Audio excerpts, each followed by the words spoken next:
Hi guys, welcome back to the Pro MMA Betting Podcast. We're going to discuss UFC Prague, which goes down this Saturday. If we just recap on how the weekend just gone went for us, really solid weekend. We had two open parlays on Bellator 216 that were premium plays, past two members. The first legs hit on both the parlays, so we will be closing those parlays hopefully with the second and final leg from UFC Prague. So I'll be rolling that out to members in the next day or so. We can now offer audio live betting for the majority of Bellator shows. We now have access to live betting for Bellator as it's now live in the UK on Sky Sports. So audio live betting went really well. We made about 2.5 units profit on the audio live betting for Bellator 216. So some nice profit for Bellator, and hopefully more once we close those open parlays, fingers crossed, the weekend for UFC Prague. Next night we had UFC Phoenix. Really good night for us there. We had 4 premium plays, all straight bets. We cashed 3 out of 4. We cashed Aljamain Sterling as an underdog, 1 unit. We cashed Francis Ngannou as an underdog, half a unit we had on him. And we also cashed Luke Sanders for 1 unit. I wasn't in love with playing Luke, but I had to fade Renan Barão. It was the last chance to do so because he's going to be cut now. Hopefully he retires. But yeah, he's so shot I had to fade him, even though it was using someone as flaky as Luke Sanders. We lost on James Vick.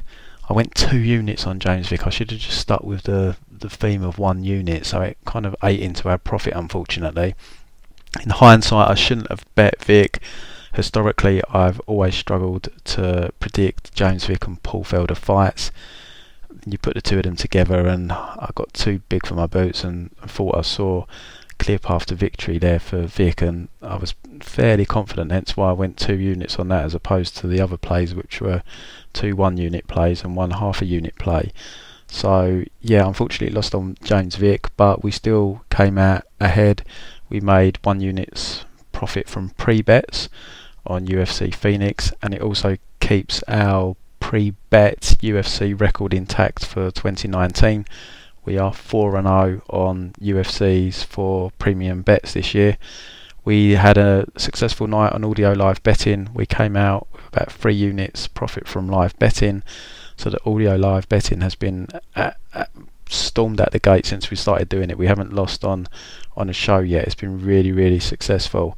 So for 2019 we're doing really well at the moment. For premium pre-bets we are up 11 units I think, and for audio live betting we are up 26 units. So we're up around 37 units already for pre-bets and audio live betting on UFC, boxing and Bellator. So if you are using a unit size of £100 or $100, you would be up about £3,700 or dollars for the year so far, which is pretty good going, especially if we bear in mind that we're only halfway through February, and January we didn't really have many shows to go off, so the core of this work's come from February. So we've had a really solid start to the year, and plan is to keep that going. So please check out the website for membership packages, guys. ProMMABetting.com. Twitter is at ProMMABetting. We are the world's largest MMA tipsters. In terms of our stake sizes, we always post our bet slips on Twitter so you can see the size of the bets we are placing, so we do back that up, and we also verify that we are betting what we are recommending to our members. So we are fully transparent. So please give us a follow on Twitter to keep up to date with all the bet slips and so forth, and please subscribe to the YouTube channel. I'm trying to get the subscribers up as quickly as possible for the predictions. Predictions are going really well so far. We haven't had a losing week since I started doing them. I probably just jinxed myself now, but we went 10-1 last week.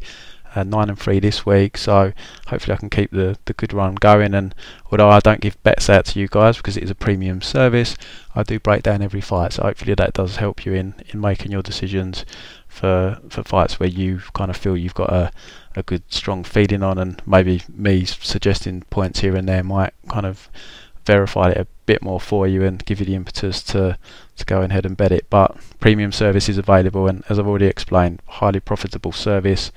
The pre-bets are emailed out to you on a weekly basis kind of throughout the week as we find more and more plays that we like, and the audio live betting service is offered through Discord. Literally you just mute your end and you'll hear me just throwing out the unit sizes I recommend at the price that I recommend. We always use Bet365 to gauge the actual pricing. Most people have access to 365. If you don't, then you can just use multiple books off for live betting, but I normally go off 365 because that seems to be everyone's favourite and is the best book for live betting for MMA and boxing. So let's move on to UFC Prague and talk about the fights coming up this Saturday. First fight of the night is a European affair down in the lightweight division. Teymur Ismagulov, who we saw fairly recently, beat Alekseijczuk in a one-sided fight. Just pretty much took Alex down at will, controlled him from top position. A bit of an uneventful fight. I thought Teymur maybe could have kind of pushed on a little bit in that fight and maybe tried to get the finish, because Alekseijczuk is not a great opponent. He's not UFC caliber, but he's getting back in there pretty quick for the Prague show. He's taking on Joel Alvarez from Spain, who sports a 15-1 record. Joel's pretty big for height-wise he's pretty big. He doesn't look physically, as in his physique, he doesn't look like a massive lightweight, but he's very rangy.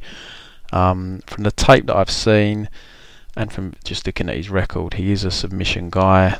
I don't think he's been the distance. Let me just check his record. He's 15-1.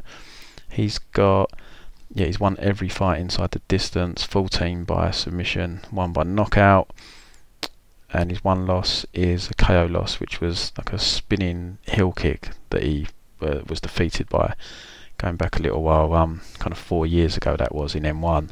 Most of his fights have been in Spain on the regional circuit.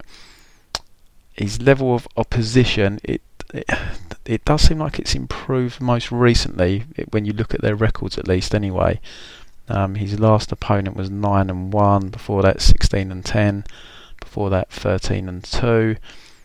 When you start going beyond that, the records are pretty poor. They're obviously kind of poor regional opponents. But yeah, I mean, the last three, I don't know anything about those three opponents. So those records, 13-2, 16-10, 9-1, they could just be bums that they've beaten. But it looks like he's stepped up the level of competition. All his wins, as we said, are submissions. A lot of triangles on his record, guillotine chokes. From the fights I saw, yeah, he's doesn't seem to have much in the way of takedown defence, but he's clearly dangerous off his back. But triangles, arm bars, they tend to work on the regional circuit, but once you get to the UFC, very, very low percentage moves. They don't, it's very difficult to pull them off because the fighters are just too well developed, too well trained. They know how to defend arm bars when they're in top position, triangle chokes. Teymur he's well rounded, but we saw in the Alekseijczuk fight, he's pretty happy to wrestle and spend time in top position. So it's a hard fight to get a full read on, just because there is a lack of tape on Joel Alvarez in recent time. You can find his last fight, but again, it's over in 4.5 minutes, so it's just hard to get a full read on the guys cardio wise. He's been out of, in his 16 fights, he's been out of round 1, not very often. He's been to round 2 a couple of times. So how's his cardio going to hold up? It's a big question mark. Is he ready for the UFC? I think Teymur's decent, so I think this is a tough fight for him. The lines have just started to to be released, and I think Teymur is sitting at around -230. Yeah, -230 still, which, I mean, I don't like betting on someone when there's a lack of tape, or against someone when there's a lack of tape, just because you just don't know what kind of improvements they've made. The one fight I did watch wasn't overly impressive, but it was a while ago. Could have made big improvements. I think he's still training in Spain, which, you know, doesn't fill you with confidence. But he's obviously dangerous off his back, but that's not good enough in the UFC. So I am going to go with Teymur here. I think he can stop this guy. I think he needs to go for it a bit more, Teymur. Against Alex Georges, just seemed a little bit too content just riding that top control. So I think he could get a submission here, or maybe a ground and pound stoppage on the mat. -230. I was expecting him to be steeper. I mean, the lines have only just come out, so that may well change. But it is hard to get a read on the guy. But 15-1, maybe the record's fooling people. Or maybe he is legit. But from what I saw, I just don't like someone that's got. I mean, if you've got that many submission wins on your record from 15 fights, it does suggest you've fought a lot of below par fighters. So it's going to be interesting to see what he is like. But I've got to go with Teymur here. We know Teymur is a solid fighter. There's tape out there on him. He's fought decent opposition before he came to the UFC. He's a tough guy. I'm going to take Teymur here to win. Inside the distance, I'll go with. So we're staying in the lightweight division for the next fight. We've got Rustam Khabilov, Russian, taking on Carlos Diego Ferreira, from, well, Brazilian, but lives in America. Khabilov he just hasn't turned out to be the fighter I was perhaps expecting when he first came into the UFC. His last fight against Cajun Johnson, he was really, really lucky to get that decision. I should have lost that decision to Cajun Johnson, but it was in Moscow. He's the Russian fighter. It was a close fight, but Cajun deserved that. Fight before that against Desmond Green, won a unanimous decision, but I thought you could have given that fight to Desmond Green.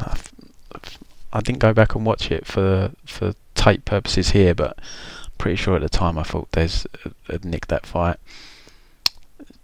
You know, you just look through it, there's none of the wins are particularly inspiring. It's, you know, he's a pretty boring fighter. Stand-up just hasn't really developed. His wrestling hasn't been as successful as I thought it was going to be. I remember his fight with Norman Park. He nearly lost to Norman Park. Norman Park was winning round 3, if I remember correctly from memory. It was 1-1 going into round 3. Norman Park was winning round 3, but then he got his back taken with, I think it was 2.5 minutes left of round 3, and it just allowed Khabilov to win the decision. He lost a staring match with Adriano Martins. This is going back 4 years now. Benson Henderson submitted him in the 4th round. Benson hurt him standing, I think, and then choked him out. Yeah, I mean, for me, he just seems to have regressed. I remember he came in, Vince Pichel, he suplexed all over the place. Then he fought Yancy Medeiros, and it was over quick. Yancy hit his thumb, I think. And then he beat Jorge Masvidal. I'm pretty sure from memory he looked pretty good in that fight. But then ever since then, it's just hasn't impressed me at all. I don't rate he just hasn't blended his game that well. His striking's okay, his wrestling's is decent. He doesn't really threaten from top position. Diego Ferreira is a legit Brazilian Jiu-Jitsu guy. Solid ground game, 14-2 record. This will be his 3rd fight back after the drug suspension. Beat Jared Gordon with a like citizen's arrest, pinned his arm behind his back and just pounded him out. Then he fought Kyle Nelson, who took the fight on short notice, replaced Jesse Ronson. Had a little bit of difficulty with Kyle Nelson on the feet. Kyle's quite a rangy, powerful guy, and I think he hurt Ferreira at some point in round 1, but once Ferreira got his wrestling going and on top, it just was way too much for him. We have seen Ferreira held down before. Dariush basically used that to beat him over 4 years ago now. But for me, it's a hard fight to call rather. I'm sure it's going to be close. A split decision again would not surprise me one bit. But I'm going to pick Thiago Ferreira here. He's plus 120 at the moment, so he is the underdog. I do see it being close, but I have no faith in Khabibulov. I just don't think he's that good. It's boring to watch. I think on the feet, I think Ferreira has the advantage. I think he's the better striker. He's more powerful. Can Khabibulov get takedowns and ride that top control? That is the worry. But Ferreira's a legitimate Brazilian Jiu-Jitsu guy, but he's good on top. How good is he? We saw him at grapple Olivier Mercier. But if he ends up on bottom, is he going to be able to get back to his feet, or is he going to get stuck there? I don't think Khabibulov's wrestling is as great as I thought it once was, but he probably can get takedowns here. So I'd not be shocked if Khabibulov wins another boring decision here. But I think Ferreira's the more dangerous man. Definitely more dangerous on the feet. And who knows? A couple of crazy scrambles, Ferreira could end up getting Khabibulov's back. I'm going to go with Ferreira here to win. I'm going to go with decision. I think it's going to go to distance. I think it's going to be close. But I think Ferreira can do enough to win this fight with a combination of what he does on the feet, scrambles on the mat. Hopefully he doesn't just get held down. Khabibulov just doesn't do much. We might get some referee stand-ups possibly. So it's a tough one to call, but I definitely wouldn't bet Rustam Khabibulov. I do not trust him whatsoever, especially as a favourite. So I think the value is on Ferreira. So if you are looking at betting this fight, I'd definitely keep an eye on the price on Ferreira.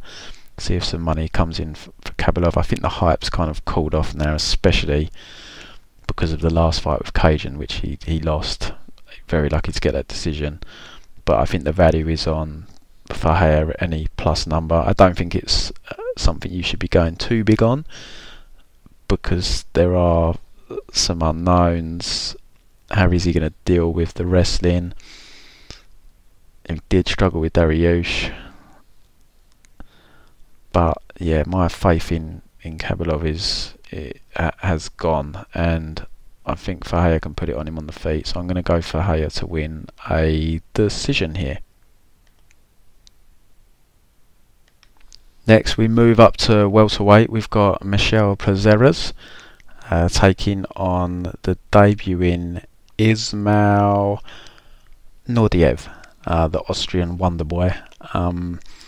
So Nordiev is seems to have adapted himself to becoming a striker. He does have a wrestling background, but the wrestling is not particularly great. I watched as much as I could find on him from recent footage. I saw the Benny Alloway fight, which was about 18 months ago. I saw his fight from just over a year, just over a year ago in ACB against Ismail De Jesus, where he lost the decision. He got out wrestled in that fight by a Brazilian guy who is pushing 40. So that kind of showed me all I needed to know about the guy's actual wrestling capabilities. It's I don't know if he wrestled in Austria. Seems to have his name seems to be Russian. So I don't know if we do know that Russian wrestling is pretty legit, but if this guy was kind of raised in Austria and that's where he got his wrestling accolades from, a lot of these European countries, the wrestling just isn't up to scratch, and it showed against Ismail. He just got out wrestled basically for 3 rounds in that fight. Austrian wonder boy he's called. He's developed his stand up. He's got a lot of KO wins. From some of the fights I watched where you do see some of his stand up, I wasn't blown away by it. But he did get a really nice win over Georgi Valentinov. Hit a spinning wheel kick on him. which was the fight after he lost to Jesus. But before he landed that spinning heel kick, he was getting kind of landed on by Valentinov, who, from memory, I think he's got fairly similar kind of physique to Prazeres. So he's been doing some training at American Top Team. He's only 22 years of age, so there is going to be improvements fight to fight, you imagine, with a guy so young, a guy that's mixing up his training at American Top Team. But short notice here, taking on Michał Prazeres. Tall task. The tractor, a complete beast. He's 37 years of age now, but doesn't seem to be showing any signs of slowing down. Coming off a great win over Fabinski, just dropped him and choked him out. Prior to that, Zach Cummins won a decision, split decision, should have been a unanimous decision. That was his debut at welterweight. He's had a lot of difficulties making the cut down to lightweight.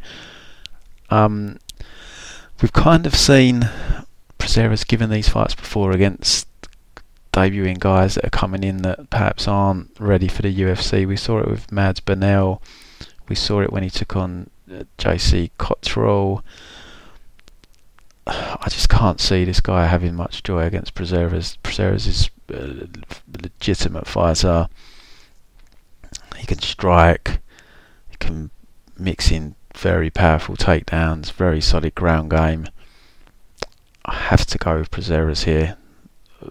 I mean, it'd be very hard for me to bet against Prazeres, even if this guy impressed me on tape, but getting wrestled by well, I was going to say an aging Brazilian, but I mean, he was the same age as Prazeres is now, and he's Brazilian, but Prazeres is just on a different level to that guy, and he wrestled him no problem. There could be improvements, like I said, it was over a year ago, but he's going to have made some major improvements to be able to stop Prazeres taking him down and dominating him on the mat. So I'm going to go with Prazeres here. I think he can probably get this guy out of here on the mat with a submission. But Prazeres, even though he's not got many KOs on his record, we saw against Fabinski, the guy hits hard. He's a little fire hydrant. You don't want to be caught. You don't want to be catching these punches on the chin. He throws pretty fast hands as well. I remember Zach Cummins was really struggling with the speed that his hands were thrown. You'd expect Ismail to be relatively quick, with the striking background being 22 years of age. But yeah, I think he's in too deep here. I mean, he out-wrestled Des Green, who's a legitimate wrestler. Just can't see him having much joy. His stand-up's improved. He's got to be careful, I think, of a head kick, because he is short Prazeres, so the head kick's going to be there for Ismail. But outside of a head kick, I just can't see how this guy wins. So I'm going to go with Prazeres, and I think he can snatch up a submission victory here. Next, we move back to the lightweight division, 155 pounds.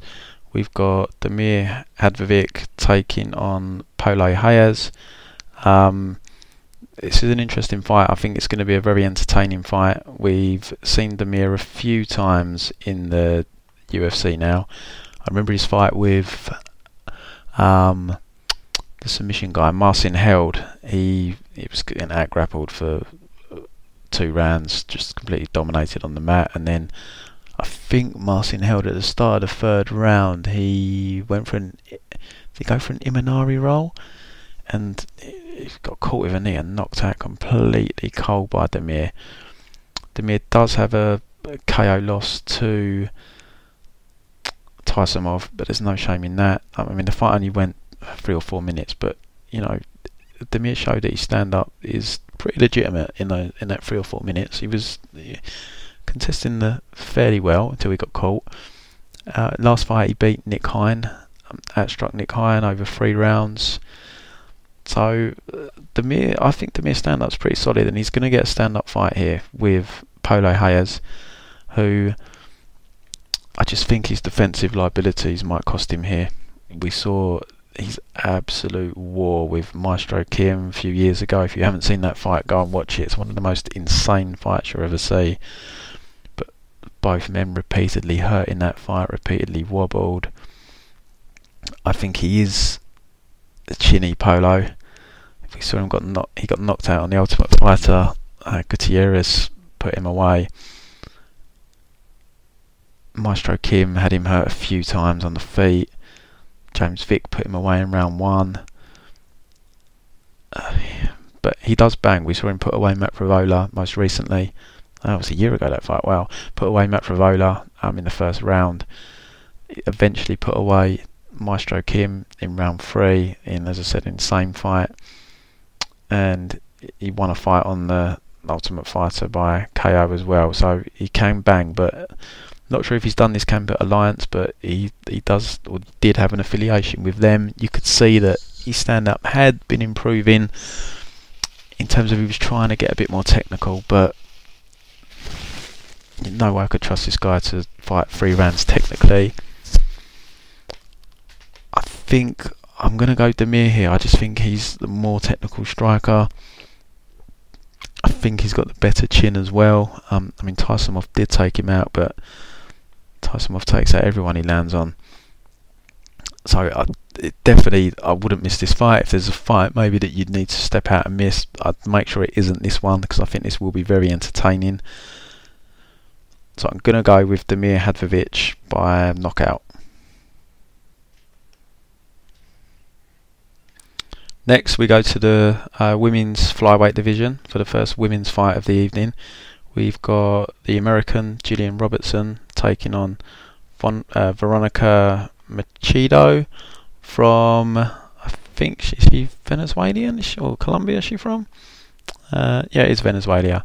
So Julian trains out of American Top Team. She's only 23 years of age, and she's been basically competing since she was around 18. So she's a bit of a veteran in that sense. Been competing around 5 years now, professionally for the last 3 years. 5-3 record, a little bit deceiving maybe. I mean, she is 5. I was going to say she is 5-4 if you include Ultimate Fighter fight as well, but we won't include that. They're not included in the record. She did take a loss to Cynthia Calvillo a couple of years ago. She went to a decision with Cynthia though, and that fight, it was fair amount of it was on the floor. She absolutely dominated Hannah Cyphers before she went on to the Ultimate Fighter. Just dominated her on the mat. Eventually got a submission in round 2. She lost to Barb Honchak on the Ultimate Fighter. She got stopped in the second round. Since then, she defeated Emily Whitmire in her official UFC debut. Really nice armbar. Then she beat Molly McCann over in Liverpool in Molly's UFC debut. Just easy takedowns, dominated her on the mat. She is coming off a loss though to Maya Silva, Brazilian fighter, where she had a strong first round, but she got caught in an armbar with 5 seconds left. So basically with Julian, her stand-up isn't particularly good, but she's a very good grappler. The armbar on Emily Whitmire was really nice. So yeah, her ground game is legit, and she was dealing with Silva on the mat easily. She was hitting some nice takedowns, nice grappling, but she did get caught in that armbar with 5 seconds left. I think that was a little bit of naivety maybe to get caught in that. For Veronica, we've seen her in the UFC twice now. She made her debut up at 135, where she was completely outsized by Ashley Evans-Smith. She showed a lot of grit in the fight, but ultimately stopped in round 3. And last time out, we saw her defeated by Andrea Lee. She struggled. That was down at 125, but she struggled physically in both fights. But Andrea Lee, as we saw yesterday, she pretty much out-physicaled Ashley Evans-Smith. So Andrea Lee is a pretty strong girl. And Ashley Evans-Smith, we already know is. So kind of getting bossed around by them two. I don't think Julian is as physically strong as either. So I don't think she can necessarily kind of ragdoll her like Andrea Lee and Ashley Evans-Smith were able to. Julian's striking, if this fight played out on the feet for 3 rounds, she's going to lose. She's got good stand up. She's got I think it's a taekwondo background, but she's got some really nice kicks. She's got some decent straight punches. She's got some speed on them. On the feet, Julian will lose this fight if it stays on the feet. She's got to get takedowns, and she needs to get dominant ground control. Luckily for Julian, Veronica's weakness does seem to be the ground game. She does seem to tire. She can be taken down. As I said, I do feel Andrew and Ashley are pretty physical girls. So part of me does question how strong is Julian. Can she get these takedowns? But Veronica, she does silly stuff as well. Like she kept rolling for a knee bar against Ashley Evans-Smith, putting herself on bottom. Now you think she'd learn a lesson, but she'd done it against Andrea Lee as well. So it's like, wow, why rolling knee bars are really difficult to hit, especially in the UFC. You're putting yourself on the bottom. She's been in precarious positions on the bottom as well against both Andrea Lee and Ashley Evans-Smith, and like I said, Julian's grappling is really smooth, really high level. I think Veronica's a brown belt in BJJ. Her belt rank might actually outrank Julian, but for me, there's no question who's the better grappler here, and it's Julian. I think if she gets this to the mat, she's the one that's going to be in charge, and she's the one that's going to be threatening with submissions. Veronica gives her back up pretty easily as well, but she does have the advantage standing. So Julian needs to get this to the mat. Veronica needs to keep this standing. I'm going to go with Julian. I think she can get this down to the mat. I think she can find a submission, but she can't leave this on the feet because she's going to get outstruck. I don't like her stand up, and like I said, I think Veronica's stand up's actually pretty dangerous. She seemed to stung Andrea Lee with a head kick at one point as well. She gets her legs up really quick, pretty explosive with them. So, but ultimately, I think Julian's ground game will come through here. I think she will get the takedowns. I can see Veronica slowing down, just doing silly stuff like going for the rolling knee bars and that. Not sure where she trains at either. She seems to kind of hop around, Veronica. She's spent some time in France. She's been to some other places. She actually dates Khalil Roundtree, but when I look at her Instagram, it doesn't seem to train. I think he's at Extreme Couture or Syndicate, and it doesn't seem like she trains at either of them. So yeah, I'm just not sure where she's at really. But I mean, she's a tough girl, but she's had two tough tasks. I mean, if Julian fought Andrea and Ashley Evans-Smith in her first 2 fights, she'd probably have lost both those fights as well. So I'm not as confident in Julian as some people are that I've spoken to in this spot, but I can see why they like her here, because Veronica can get a bit sloppy and doesn't really seem to have a coherent game plan in her fights, and she does show bad fight IQ. So, but then Julian got caught in her last fight she was winning, gets caught, got stopped by Onchak on The Ultimate Fighter. I mean, Onchak is a veteran, there's no shame in that, I guess. But yeah, I'm going to go Julian. I think she can get a submission. I'm a little bit nervous about this fight though. The betting line at the moment is she's minus 200 at the moment, which I think it's a bit steep for me to consider it. I don't think I can bet her at minus 200, but yeah, it's probably a pass for me personally. Submission probably interesting to see what that is. We do have props not to go to distance. Yeah, even money now. So yeah, I'm going to keep an eye on that line, see if some money might come in on Veronica, see if Julian's price gets a bit better. But I'm going to go Julian by submission. But it's going to be interesting how it plays out on the feet, and if Veronica's shored up her fight IQ, if she comes out with a game plan, and to see what Julian does.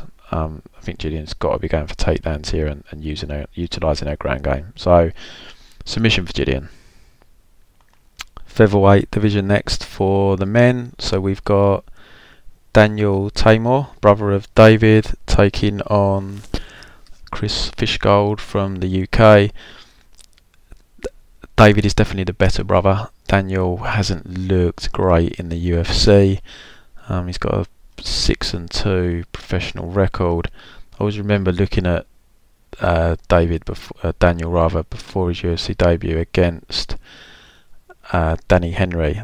There wasn't too much tape, and there's a fight with a guy called Emerick Yumbi. You can find it on I think it's on YouTube, and he actually gets floored and stopped. I can't remember if the stoppage was premature or not, but the fight gets stopped.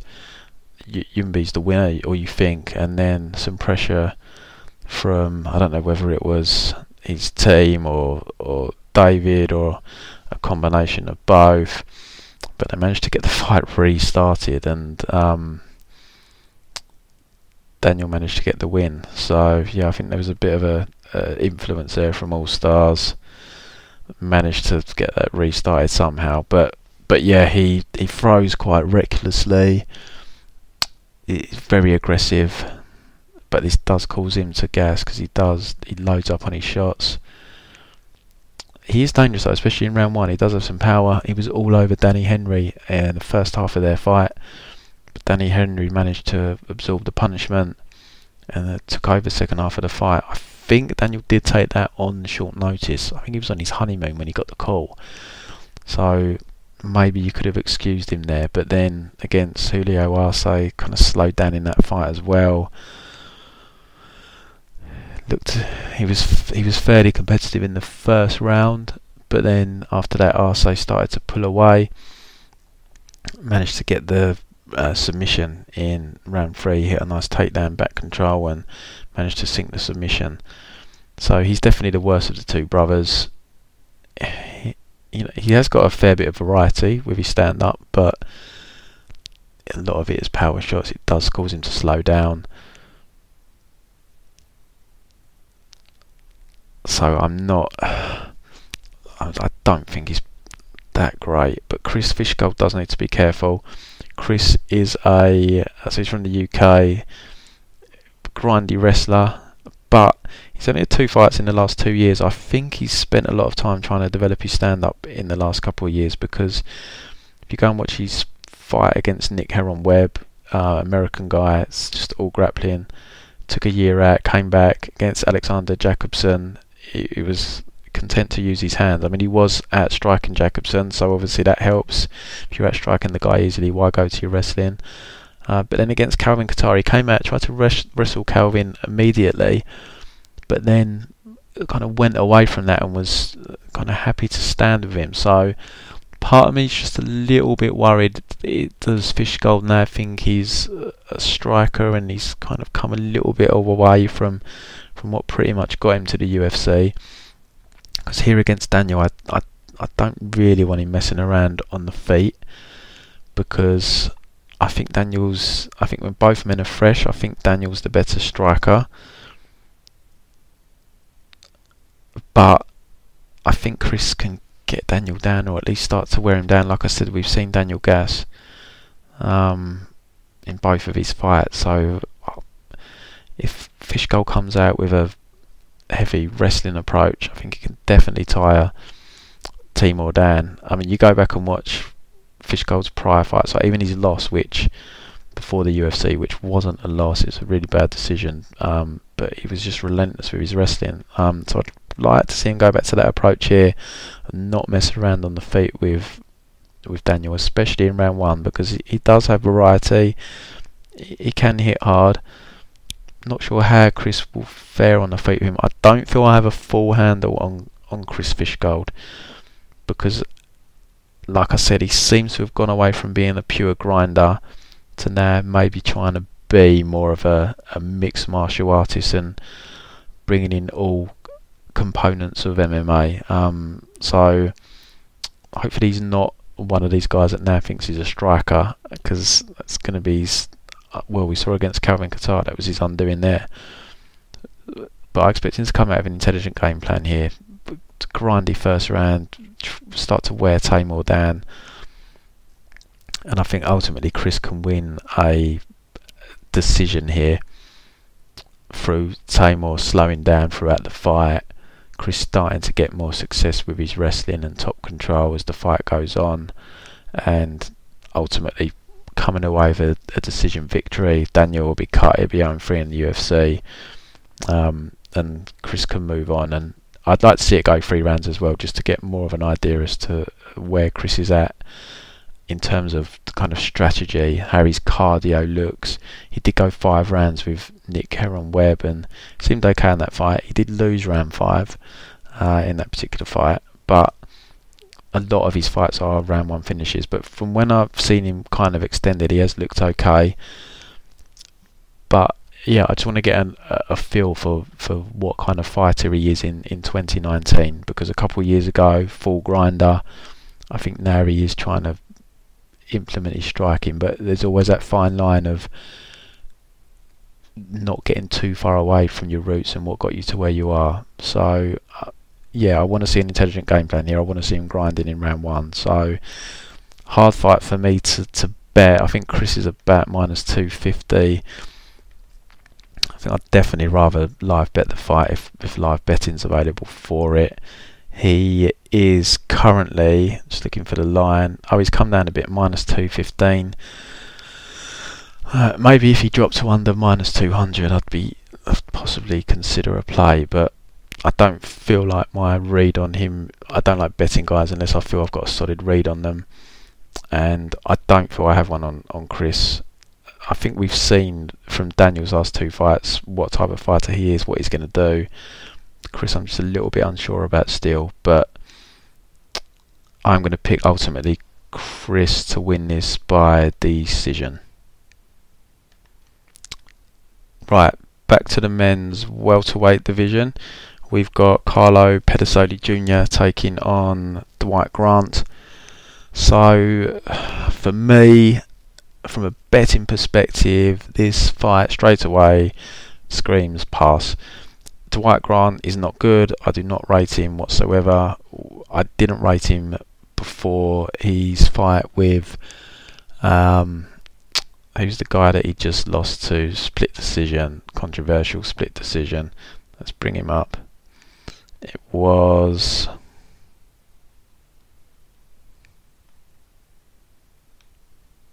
it's not listed there on Sherdog. Let's go to topology.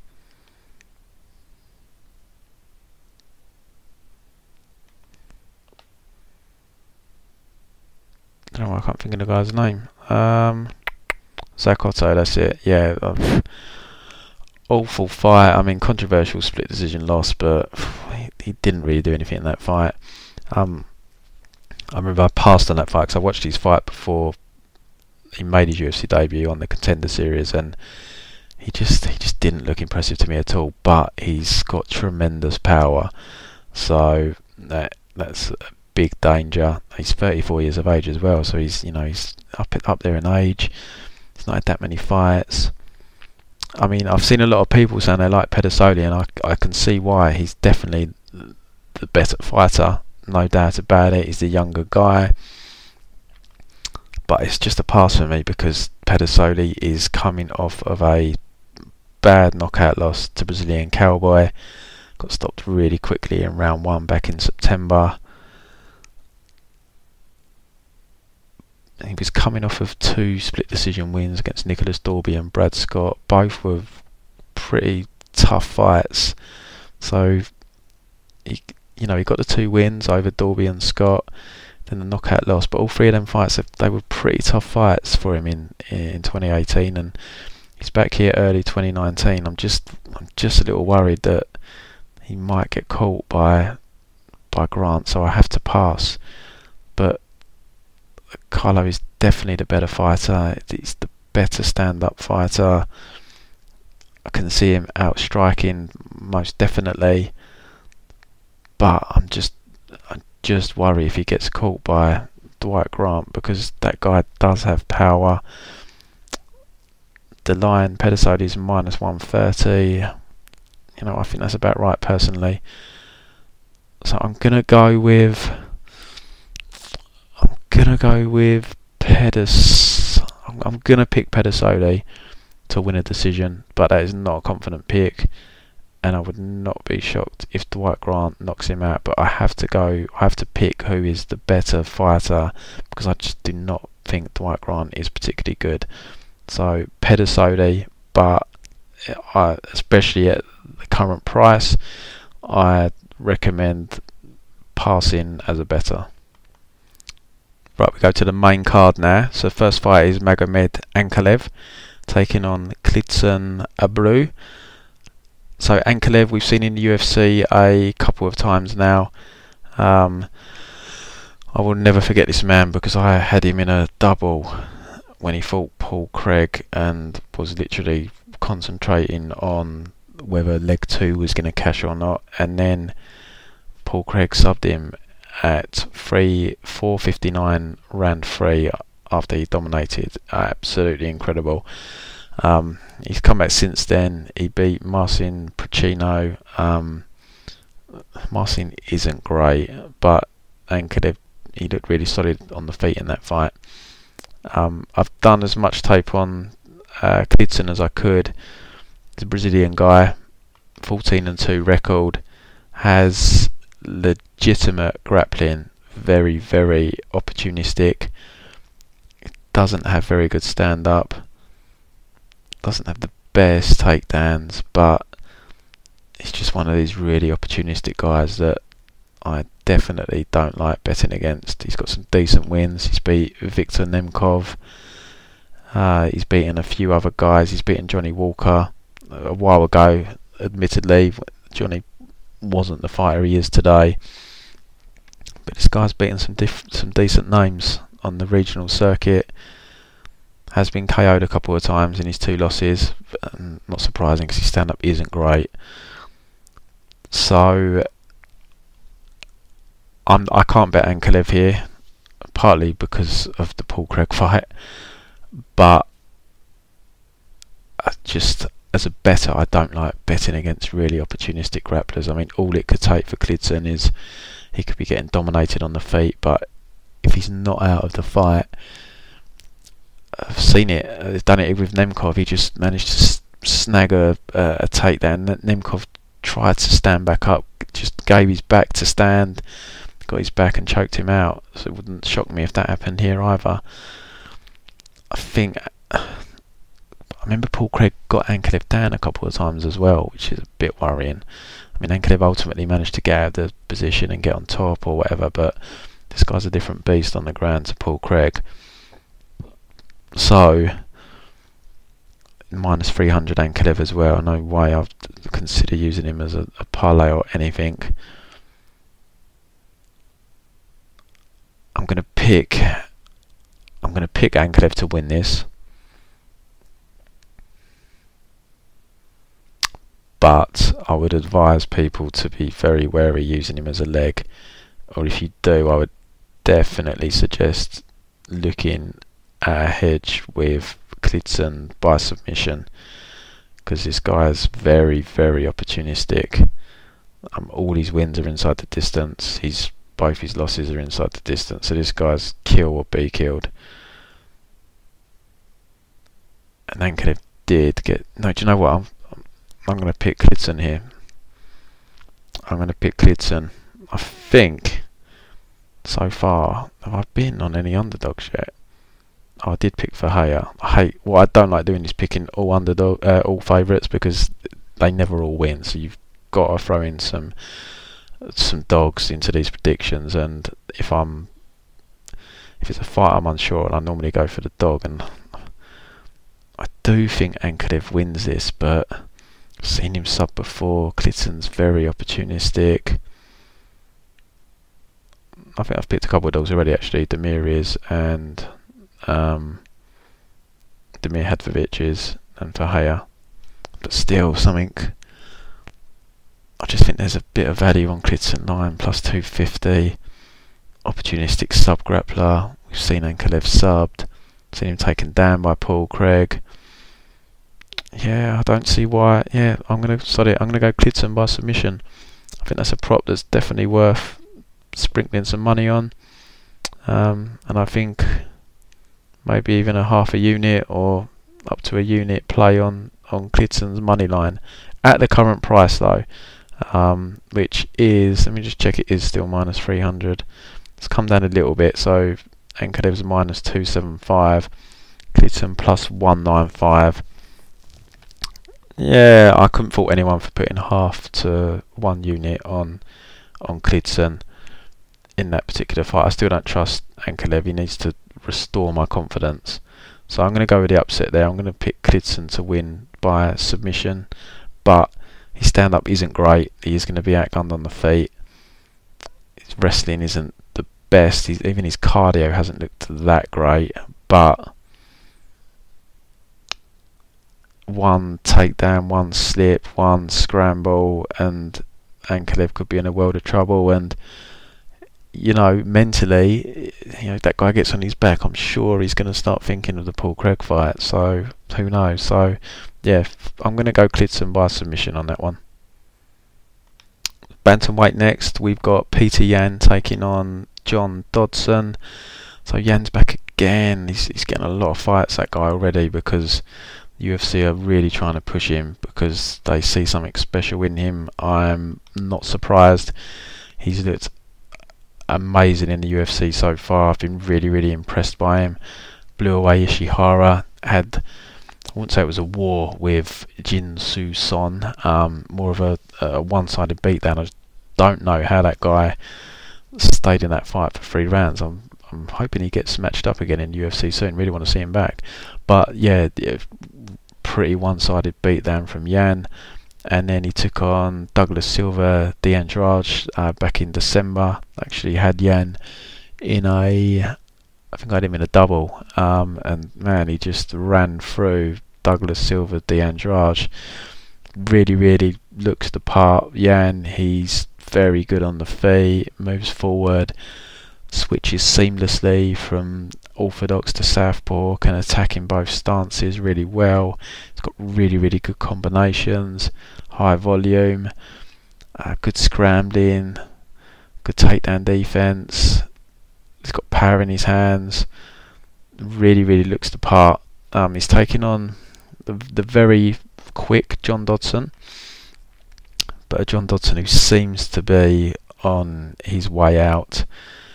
Just doesn't seem to do anything in fights anymore. Dodson, he's 34. Yeah, I don't know. He just seems way too content, just coasting in fights. Just doesn't put enough volume together.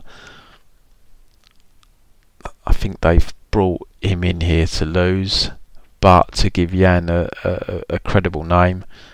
Not that Douglas Silva Andrade isn't a credible name, but this is another step up, but a kind of gradual one up. And it's a fight Yan, you know, he should be winning at this stage of his career, and at Dodson's stage. Dodson's just, yeah, I mean, you go back, you look at his I mean, he had a competitive fight with John Lineker, really close, but since then, lackluster win over Eddie Wineland. Marlon Morales lost I mean, it was a split decision. I think it was a unanimous decision. I don't really see why that was a split, but just didn't really do enough in that fight. Pedro Munhoz, a split decision again. From memory, I remember live betting Dodson. I think in round 3 in that fight, but it just made it, you know, stylistically he should have ran through Pedro Munhoz, but I remember I didn't pre-bet him because I just didn't trust him, and it was just a really close fight. And then he lost easily to Jimmy Rivera back in September. Yeah, I do think we've seen the best of John Dodson. He is quick. He does hit very hard, but I mean, he'd stopped Manny Gamburian, but besides that, you've got to go, you know, back to Daryl Montague, who he stopped. He did stop John Moraga as well back in 2014. That was because of a broken nose, though, I think. But yeah, you have to respect his power. and he is very quick. He's still quick, still fast. Gian is going to probably be piling on a lot of pressure. So Dodson's going to have his spots here, but I just think Jan's volume, forward pressure, I just think it's going to wear on Dodson, and I think Jan's going to take decision. Dodson's still never been stopped in his career. All his losses are by decision. I don't think Gian will stop him here, but I think Gian is just going to do enough each round. The volume, Dodson's volume just isn't good enough. I think even if Dodson's kind of running and Jan's maybe not been able to connect with enough, I think forward pressure and volume of strikes being thrown, even if not landing, are going to be enough for him to get the decision here. So I'm going to go with Gian unanimous decision. Back to the women's flyweight division, 125 pounds next. Liz Carmouche coming over from America here, taking on Lucie Pudilová. Liz Carmouche is literally a nickname, describes her perfectly, Gorilla. She is a Brazilian Jiu-Jitsu black belt under Eddie Bravo, I believe. So legitimate black belt there. Very, very strong, very physical. She's got really good takedowns. Striking isn't the best. She's quiet, flat-footed on the feet. She throws one shot at a time. She's got a bit of power about her shots, but yeah, she's not the best on her feet. I don't expect there to be much in the way of developments that in there. She's 34 years of age, but she knows what she does well, which is takedowns and top control. I mean, you go back, she used to fight at 135. I remember she beat Jessica Andrade when Andrade amazingly used to compete at 135. Maybe she took her down and panded her out. After that fight, she got outstruck by Alexis Davis. Just, I think, go for takedowns in that fight, if memory serves me right. But since then, lost to Michał Tate.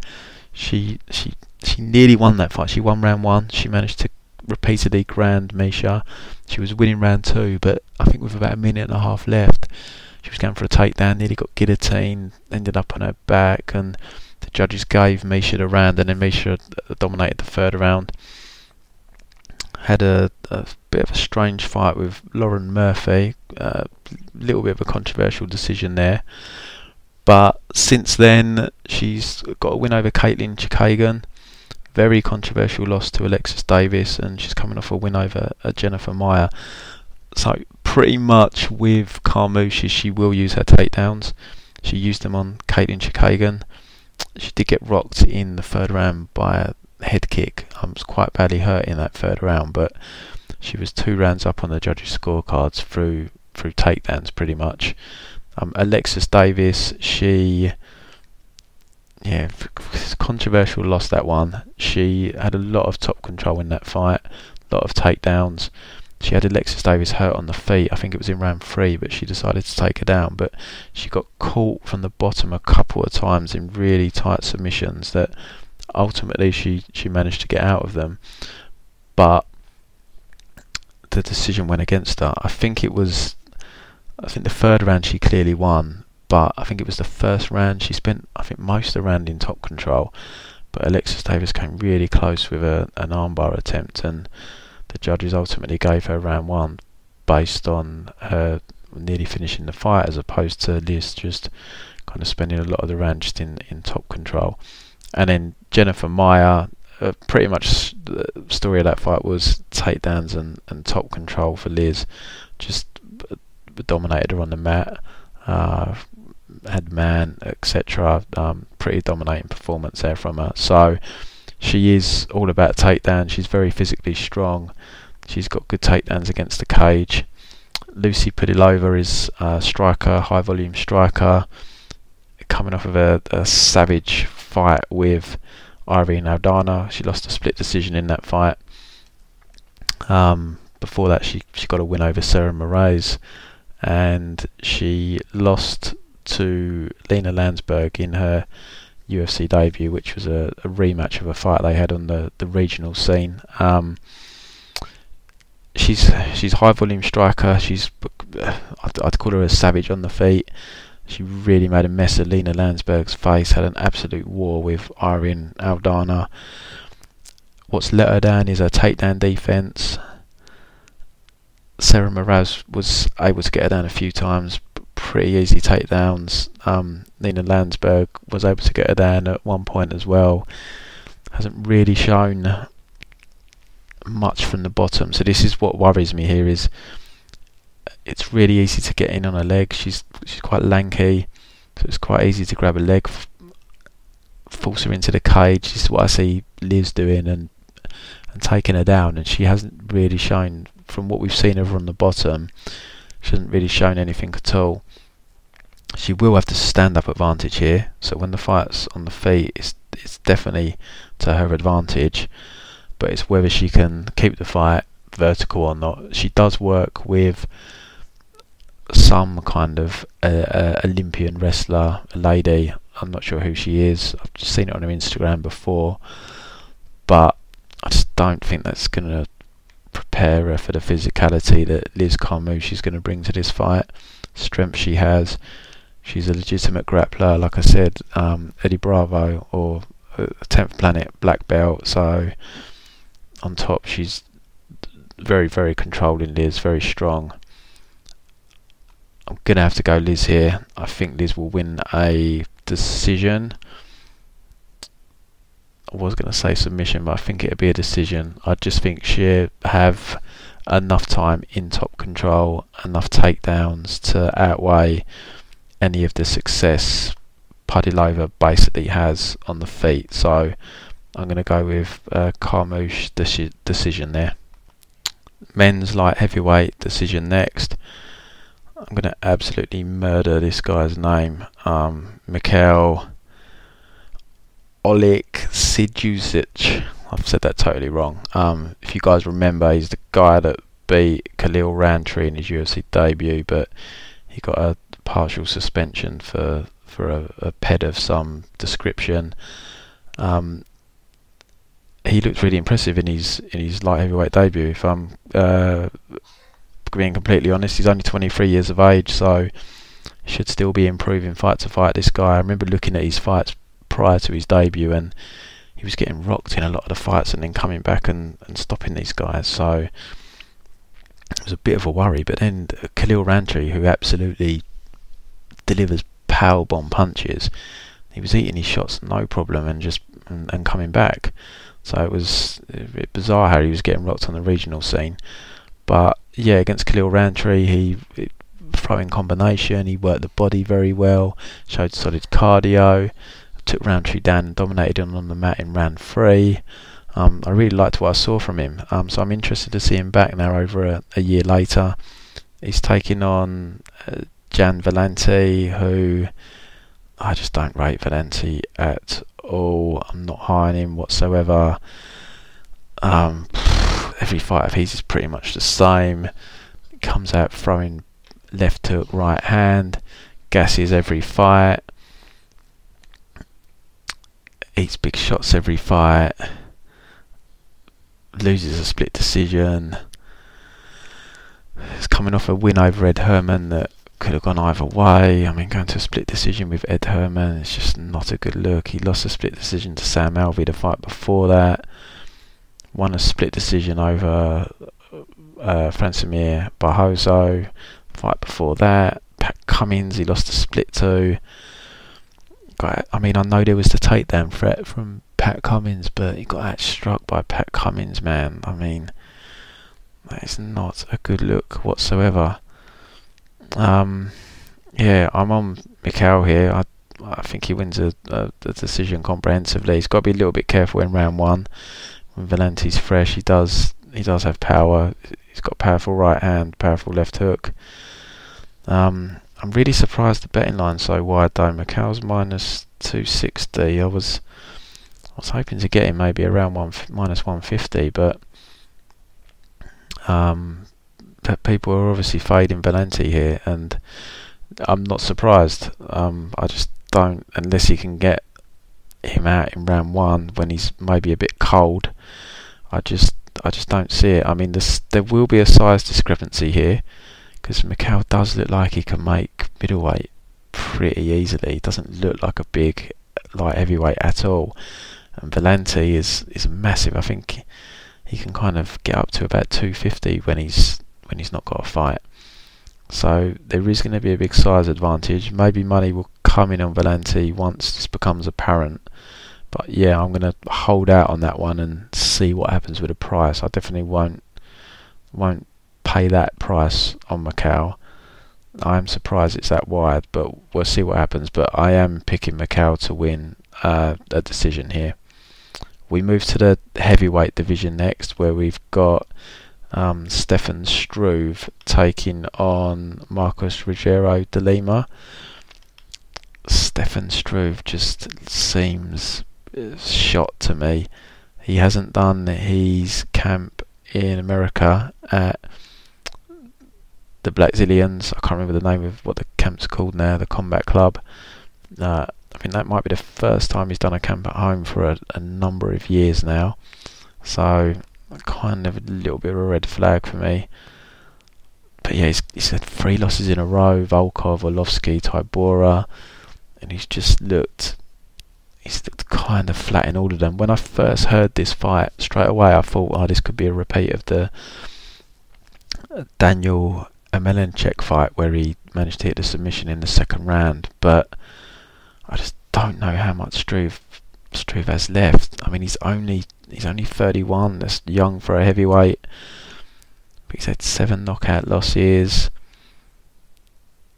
I mean, since he's been in the UFC, he's had tough fights. He's not had an easy route at all. I mean, he's made his debut against a prime Junior Dos Santos, and the guy just has never worked out how to use his range. He's 7 foot almost, or he is 7 foot, and he just can't fight at distance.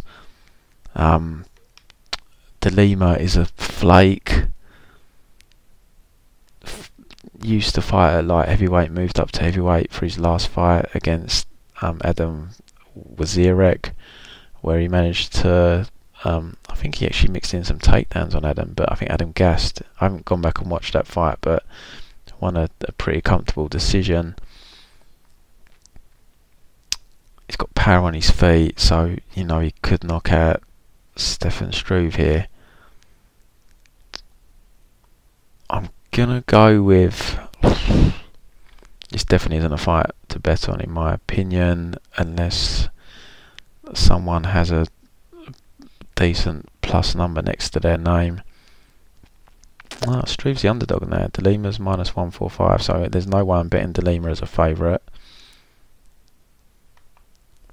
Now I'm going to go with Struve. I'm going to go Struve submission. I think he can do something similar to what he done to Dano, but as I said, he does look fairly shot. De Lima has had a problem with submissions in the past. He's got 3 submission losses. Got submitted by Clint Hester. No, sorry, he submitted Clint Hester. He got submitted by OSP and Tigulov and Krylov. So his 3 losses in the UFC are all submission losses. And Struve does have a decent ground game. He's got very long limbs. So you know, if he gets Lima down, I think Lima could be in trouble. But as I said, on the feet he's got power. But because of the line and Struve being the underdog, I'm going to go with Struve here to win by a submission, but it's not a confident play. De Lima's a flake, Struve is shot. It's you know, you might as well play red or black in my opinion on this particular fight, but I'm going to go with Struve submission. So we move to the main event now. We've got Thiago Santos taking on Gian Błachowicz up at light heavyweight. So Thiago moved up to light heavyweight a couple of fights ago, and to be honest, I think it's the right decision. He has looked really solid at light heavyweight so far. He's beaten Eric Anders and he's coming off the win over Jimmy Manuwa. Seems like the move up has helped his chin. Jimmy Manuwa did hurt him towards the end of round 1, and Jimmy had already been hurt, so maybe he wasn't thinking clearly, but Jimmy went for a takedown rather than keeping the fight on the feet. But still it was a massive shot Jimmy landed, and Jimmy's got big power, and Thiago survived it. So I do think it's helped his chin moving up to 205. I mean, the guy's he does have that aura of flakiness about him. It last reared its head against David Branch when he got taken out midway through round 1. Obviously he's got that Eric Spice he lost from a couple of years ago as well. But on the whole, he's been putting things together a bit better, especially at light heavyweight. And he seems to have really good cardio as well. For a guy who kind of goes all out, I've not seen him get tired. So solid cardio, chin holding up better, dangerous striking. And he's taken on Jan Blachowicz. Blachowicz, Polish fighter, much improved fighter from his early UFC career. He's looked really good most recently. He's coming off 4 wins in a row. Devin Clark, Jared Cannonier, Jimmy Manuwa and Nikita Krylov. So he's the man in form coming into this fight. Also is Santos. So they're both coming in off the back of solid wins. The problem Blachowicz has had in the past is his gas tank, but his gas has looked okay most recently. It looked okay against Jimmy. He did drop round 3 to Jared No, I think he won round 3. I think he was losing on the feet, and then he got a takedown in that fight. I think won him the 3rd round. So there is a question mark over his gas tank here, and if Thiago Santos brings a high pace, which he normally does, is Blachowicz going to slow down? And if he does, there's not many worse people to slow down against than an animal like Thiago Santos. And this is a 5-rounder being the main event. So when it was first announced, my immediate thought was, yeah, I'll take Gian. But the more I thought about it, and then I realised it was a 5-rounder, I'm not so confident now. Santos' chin's holding up better, it seems, as well. That was one of my other thoughts, was, oh, you know, Blachowicz might be able to put him away, but the chin's holding up better. But Blachowicz is tough. He's never been stopped, I don't think. Let me just double check. 2011, retired at the end of the 2nd round against Soccer Jew. Submitted years ago. Yeah, he's not been TKO'd. So he's really tough. But I can see in my head this being a competitive fight at first, but Blachowicz, if he doesn't put Santos away, starting to slow down, and a bit of an onslaught coming from Thiago Santos. That guy's just a dangerous guy. It's a 5-round fight on the feet if you can't put him away. I mean, Blachowicz doesn't really have much power either. He did hurt Jimmy Manuwa, but Manuwa's chin there's question marks on Manuwa's chin, and Manuwa ultimately did survive. Just looking when he hasn't, except for that body kick on Latifi, he hasn't stopped anyone in the UFC with strikes. So, you know, if Jimmy Manuwa is landing plumb on Santos and can't put him away, I mean, Blachowicz has got 5 rounds here, but I think the longer the fight goes, I have to favour Santos, because I think he's got the better cardio. He's the more powerful guy. I think he's more of a threat in terms of finishing the fight. I just don't see Blachowicz winning a decision here. So I've kind of done a 360 on this fight, and it's helping me say it out loudly as well. I just can't see how he win this fight over 5 rounds if he can't put Santos away. And I think he has to do it early, because I think think he is going to slow as we get into the 4th and 5th round. I do think he's at a striking disadvantage. He's definitely at a power disadvantage on the feet. Santos isn't the easiest guy to take down and hold down either. So I'm gonna go with Santos to win in the later rounds here. Maybe round 3, maybe round 4. I think when Blachowicz starts to tire, I can just see a kind of, he's tough as fuck, Blachowicz. So I can see like maybe some kind of mercy stoppage from the referee. With Blachowicz maybe standing against the fence or something crazy, but I think this is going to be a great fight while it lasts. Blachowicz, I can see him having some success, but I just think at light heavyweight, Santos it just seems, I think he seems much better at light heavyweight. So I'm going to go with Blachowicz, Santos here to take the shots that he does receive off Blachowicz and get the late stoppage here for the win. So I'm going to go Santos KO. So that wraps up UFC Prague, guys. As I said, check out the website for the packages, prommmabetting.com. Check out Twitter at pro MMA betting, and I'll be back for the UFC 235 breakdown next week.